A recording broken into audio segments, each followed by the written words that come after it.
नमस्कार दोस्तों, success study Baloda YouTube channel में आपका स्वागत है। 8th ग्रेड अभ्यास पुस्तिका के अंतर्गत कक्षा 8 विषय सामाजिक विज्ञान का अध्याय 7।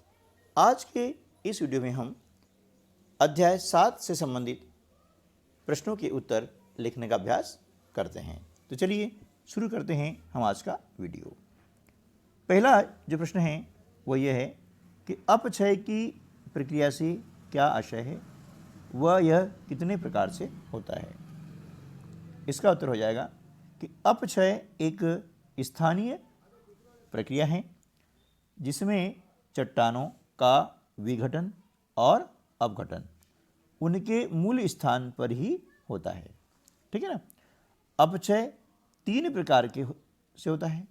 नंबर 1 भौतिक अपक्षय, नंबर 2 रासायनिक अपक्षय, नंबर 3 जैविक अपक्षय। ठीक है, तो ये 3 प्रकार के अपक्षय हो गए हैं। अगला जो प्रश्न है वो ये है, चट्टानों के फैलने व सिकुड़ने के क्या कारण हैं तथा इसके क्या परिणाम होते हैं। इसका उत्तर होगा, दिन की गर्मी में चट्टानें फैलती हैं और रात्रि की ठंड में एकाएक सिकुड़ने से उनमें तड़कन है ना या दरारें पड़ जाती है। तड़कन मतलब टड़ जाती है ना, जो धीरे धीरे चट्टानों को चूर चूर करती जाती है। ठीक है ना, ये इसके परिणाम हो गए हैं। अगला जो प्रश्न है प्रश्न क्रमांक 3, अपरदन चक्र किसे कहते हैं। इसका उत्तर हो जाएगा, अपक्षय के साथ साथ परिवर्तनकारी बाह्य शक्तियाँ धरातल को समतल करने के लिए निरंतर क्रियाशील रहते हुए अपरदन, परिवहन और निक्षेपण का कार्य करती है। इसे ही अपरदन चक्र कहते हैं। प्रश्न क्रमांक 4, नदी महाखड्ड का निर्माण किस प्रकार करती है। इसके 2 उदाहरण लिखिए। इसका उत्तर हो जाएगा, नदी के ऊपरी भाग में जल वेग अधिक होने से चट्टानों के टुकड़े अपनी तली को खुरच खुरच कर गहरा करते रहते हैं। इसके कारण महाखड्ड का निर्माण होता है, जैसे जबलपुर के पास भेड़ाघाट का महाखड्ड, उत्तरी अमेरिका में कोलोरेडो नदी का ग्रांड कैनियन। ठीक है ना, ये 2 महाखड्ड जो है काफ़ी फेमस हैं। अगला प्रश्न है प्रश्न क्रमांक 5, पवन निक्षेपण से बनने वाली किसी एक स्थल आकृति के बारे में लिखिए। इसका उत्तर हो जाएगा, पवन निक्षेपण से लोयस स्थल आकृति का निर्माण होता है। अत्यंत महीन बालू मृदा के साथ बहुत दूर जाकर जमा होती है और इस तरह जिस मैदान की रचना होती है उसे लोयस कहते हैं, है ना। तो पवन निक्षेपण द्वारा जो स्थल आकृति बनती है उसमें से एक हमने यहाँ पर ली है, क्योंकि यहाँ पर पूछा गया था, किसी एक का वर्णन हमको देना था, तो हमने यहाँ पर लोयस स्थल आकृति का वर्णन किया हुआ है।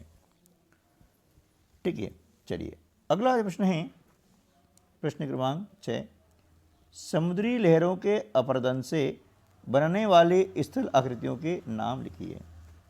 इसका उत्तर हो जाएगा, समुद्री लहरों के अपरदन से पुलिन, यानी इसको हम कहते हैं बीज भी कहते हैं, है ना। तो पुलिन, रोदिका व लेगुन आदि स्थल आकृतियां बनती है। प्रश्न क्रमांक 7, नदी अपरदन कितने प्रकार से करती हैं, उनके बारे में संक्षेप में लिखिए। इसका उत्तर हो जाएगा, नदी अपरदन 4 प्रकार से होता है। नंबर 1 अपघर्षण, नंबर 2 घुलन, नंबर 3 भौतिक दाब शक्ति द्वारा और नंबर 4 होता है सन्निघर्षण।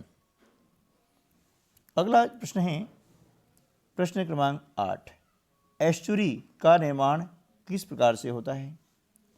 भारत की कौन सी नदियाँ यह स्थल आकृति निर्मित करती है। तो इसका उत्तर हो जाएगा, समुद्र में गिरने वाली कुछ नदियाँ अपने मुहाने पर डेल्टा नहीं बनाती। ऐसी नदियों का मुहाना समुद्र की ओर क्रमशः चौड़ा होता जाता है और भूभाग नीचा होता है ना, इनका जो भूभाग होता है ना वह नीचे होता है। ऐसी स्थल आकृति को ज्वारनद मुख या एस्चुरी कहते हैं। भारत की नर्मदा नदी व ताप्ती नदी यह स्थल आकृति निर्मित करती है। प्रश्न क्रमांक 9, मृदा निर्माण के कौन कौन से कारक होते हैं? किसी एक कारक की मृदा निर्माण संबंधी प्रक्रिया लिखिए। इसका उत्तर है मृदा निर्माण के मुख्य कारक हैं मूल चट्टानें, धरातलीय स्वरूप, समय, जलवायु तथा वनस्पति एवं जीव जंतु। अब इनमें से एक का वर्णन हम कर रहे हैं मूल चट्टाने का। देखिए, मूल चट्टानें भौतिक, रासायनिक और जैविक प्रक्रियाओं द्वारा अपघटित होती है। इससे मृदा के अजैव खनिज कणों का निर्माण होता है। अब यहाँ पर जो मृदा निर्माण के कारक हैं, इनमें से किसी भी एक के बारे में हम यहाँ पर लिख सकते हैं, ठीक है ना, क्योंकि यहाँ पूछा गया है किसी एक कारक के बारे में। तो इनमें से मूल चट्टान हैं, धरातलीय स्वरूप है, समय, जलवायु, वनस्पति और जीव जंतु। इनमें से किसी के बारे में आप यहाँ पर एक का वर्णन कर सकते हैं, उसकी प्रक्रिया लिख सकते हैं। प्रश्न क्रमांक 10, मृदा संरक्षण के लिए क्या क्या उपाय किए जा सकते हैं? लिखिए। इसका उत्तर हो जाएगा मृदा संरक्षण के लिए निम्न उपाय किए जा सकते हैं। नंबर 1, वनों का संरक्षण करना, है ना। दूसरा क्या है? वृक्षारोपण। तीसरा, भूमि को समतल बना करके, यदि उबड़ खाबड़ जमीन है ना उसे समतल बना देंगे तो उससे क्या होगा कि भूमि जो मृदा है उसका अपरदन नहीं होगा, उसका संरक्षण हो जाता है। चौथा है अनियंत्रित चराई पर रोक लगाकर, यानी नियोजित चराई। पांचवा है बाढ़ नियंत्रण और छठा है सीढ़ीदार खेत बना करके भी हम मृदा संरक्षण कर सकते हैं। ठीक है दोस्तों, तो एनएमएस की जब तैयारी कर रहे हैं तो उसके लिए वीडियो मैंने बनाए हैं और इस वीडियो के डिस्क्रिप्शन बॉक्स में लिंक है या फिर चैनल के प्लेलिस्ट में जाकर भी आप उनको देख सकते हैं। इसके अलावा वार्षिक परीक्षा की तैयारी के लिए जो महत्वपूर्ण क्वेश्चन है, जो महत्वपूर्ण कंसेप्ट है, उस पर आधारित प्रश्नों की मैं एक सीरीज भी चला रहा हूँ चैप्टर वाइज, जो भी आपको उपलब्ध हो गई होगी। यदि उपलब्ध नहीं हुई है, आपने नहीं देखी है, तो इस वीडियो के डिस्क्रिप्शन बॉक्स में जा करके आप उनको देख सकते हैं। ठीक है दोस्तों, तो मिलते हैं अगले वीडियो में। तब तक के लिए नमस्कार, जय हिंद।